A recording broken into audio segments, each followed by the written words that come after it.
या देवी सर्वभूतेषु शक्तिरूपेण संस्थिता नमस्तस्यै नमस्तस्यै नमस्तस्यै नमो नमः।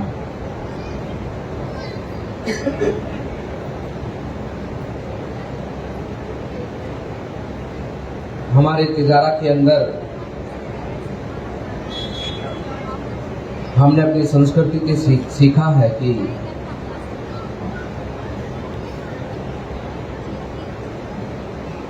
कदम से कदम आगे बढ़ाते चले, जीवन के अंदर कुछ जो अपने कदम धरती माँ को स्पर्श करते हैं उनके जो निशान पीछे रहते हैं, ऐसा रास्ता हम आगे बढ़ाते चले कि उस कदमों को निशानों को उन कदमों के निशानों को देखते हुए भी पीछे वाले को हम रास्ता दिखाते चले। उस भावना के साथ में इस संस्थान का नाम स्टेप बाय स्टेप जीवन के अंदर हम निरंतर उन्नति के मार्ग पर अग्रसर होते रहे, ऐसा इस नाम के साथ में हमने एक संकल्प के साथ में इस संस्थान की गतिविधियों को आगे बढ़ाया। और मुझे बहुत खुशी है कि जो नाम स्टेप बाय स्टेप स्कूल ने तिजारा के इस स्थान पर आपने इस नाम को साथ जोड़ा है और आपने पूर्व में अलवर के अंदर अपने इस शिक्षा के कार्यों के माध्यम से पूरे समाज को साथ जोड़ा है और अनेकों बच्चों को, अनेकों परिवारों को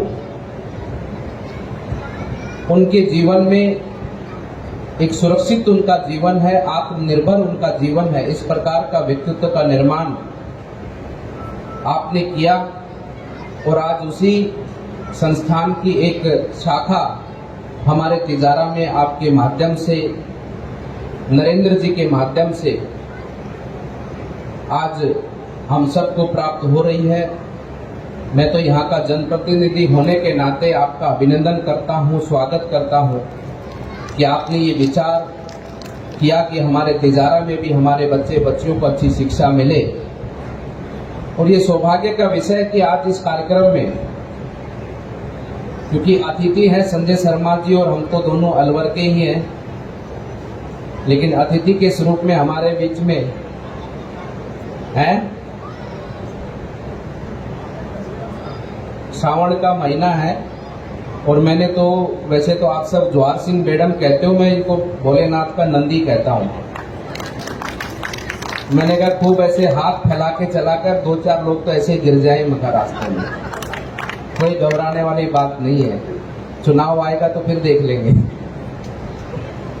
तो आपका आगमन हुआ है तिजारा में, तो आपका हम स्वागत अभिनंदन करते हैं। श्री जवाहर सिंह बेडम जी हमारी राजस्थान सरकार में मंत्री हैं, हमारे संजय शर्मा जी जो कि हमारे जिले का नेतृत्व एक मंत्री के नाते हमारा नेतृत्व विधानसभा में, राजस्थान की विधानसभा में करते हैं।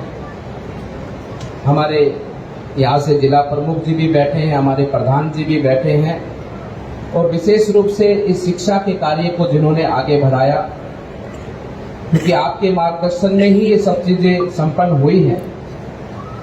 इस परिवार को आपने हर दिशा के अंदर, समाज की सेवा के अंदर अपने दायित्वों का निर्वाह करना और करवाना और उनके उचित अवसर देना जो आपने सिखलाया है। ऐसे डॉक्टर करण सिंह यादव जी यहाँ पर विराजमान हैं और मैं अच्छे से जानता हूँ कि आपका जो जीवन रहा है, मैं कई मंचों से बार बार कहता रहा हूँ कि आपने अपने जीवन को समाज के लिए समर्पित किया है। और यही एक व्यक्ति का, और एक जो व्यक्ति विद्वान होता है उसका मूल यही भाव होता है, यही उसका मूल दायित्व होता है, जिसके माध्यम से आपने समाज को, चाहे स्वास्थ्य की बात हो, चाहे शिक्षा की बात हो, चाहे सामाजिकता की बात हो, हर विषय में समाज को साथ जोड़कर आपने अपने जीवन के माध्यम से समाज को नया दिशा दिखाने का काम किया है। सारे विषय इस मंच के माध्यम से रखे गए हैं। मंत्री जी ने भी बहुत अच्छा विषय रखा, जवाहर सिंह जी ने भी रखा, संजय जी ने भी रखा और मैं तो इतना ही उसमें जोड़ना चाहता हूं कि हमारा अलवर जिला जो शिक्षा के क्षेत्र में राजस्थान में बहुत अग्रणी स्थान रखता है, यहाँ के हमारे बच्चे बच्चियां जो कि शिक्षा को अच्छी तरह से ग्रहण कर आज पूरे राजस्थान को शिक्षा देने का काम कर रहे हैं, ये हमारा सौभाग्य है। लेकिन इसके पीछे भी अगर कोई खड़ा है तो आप जैसी संस्थाएं खड़ी हैं। आप लोगों ने ऐसी संस्थाओं का निर्माण कर हमारे इस अलवर जिले के परिवार के बच्चों को आपने अच्छी शिक्षा देने का काम किया है। उसी के कारण आज हमारा राजस्थान शिक्षा के क्षेत्र में, राजस्थान के अंदर हमारा ये अलवर जिला अग्रणी स्थान रख पाया है। और मैं मानता हूं कि आगे भी आप उसी भावना से यहाँ पर शिक्षा देने का काम करेंगे। मंत्री जी ने बहुत अच्छा विषय रखा है कि हम एक व्यक्ति का निर्माण ना कर एक व्यक्तित्व का निर्माण इस संस्थान के माध्यम से होना चाहिए। और यही हमारा मूल कर्तव्य है हमारी संस्कृति के प्रति, हमारे राष्ट्र के प्रति, कि यहाँ से एक बच्चा पढ़कर जो निकलेगा, क्योंकि जो भी हमें जीवन में प्राप्त होता है, चाहे ये जीवन हो या इस जीवन के अंदर जो हमें सफलताएं मिलेंगी, उनका केवल और केवल एक ही कारण है कि हम समाज के लिए बने हैं, इस प्रकृति के लिए बने हैं।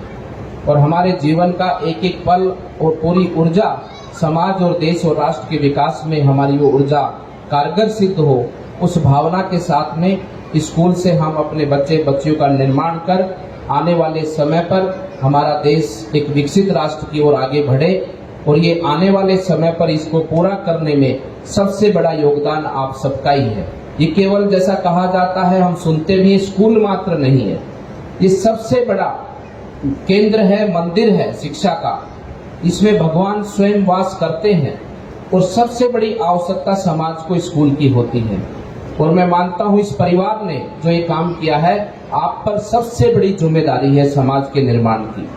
सरकारों की जिम्मेदारी होती है, संस्थाओं की जिम्मेदारी होती है, लेकिन जिन संस्थाओं के माध्यम से शिक्षा का केंद्र संचालित होता है, शिक्षा के संस्थान संचालित होते हैं, उनके समाज और राष्ट्र बनाने में सबसे बड़ी जिम्मेदारी होती है।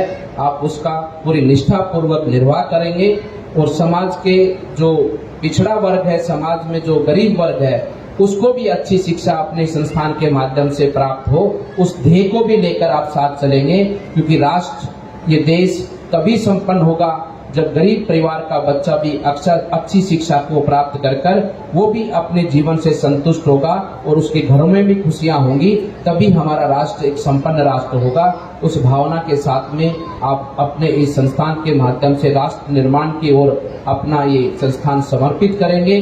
और आप सभी अभिभावकगण जो यहाँ पर पहुंचे हैं, बच्चे बच्चियां भी पहुंचे हैं, पूरे इस संस्थान से जुड़े हुए सभी पारिवारिक और सभी संस्थान के परिवार के सदस्य भी पहुंचे हैं, आप सबको मैं बहुत बहुत शुभकामनाएं देता हूं। और सदैव आपके साथ मिलकर हम अच्छी शिक्षा अपने इस केंद्र के माध्यम से समाज को देने का काम करेंगे। इन्हीं शुभकामनाओं के साथ में अपनी वाणी को विराम देता हूं।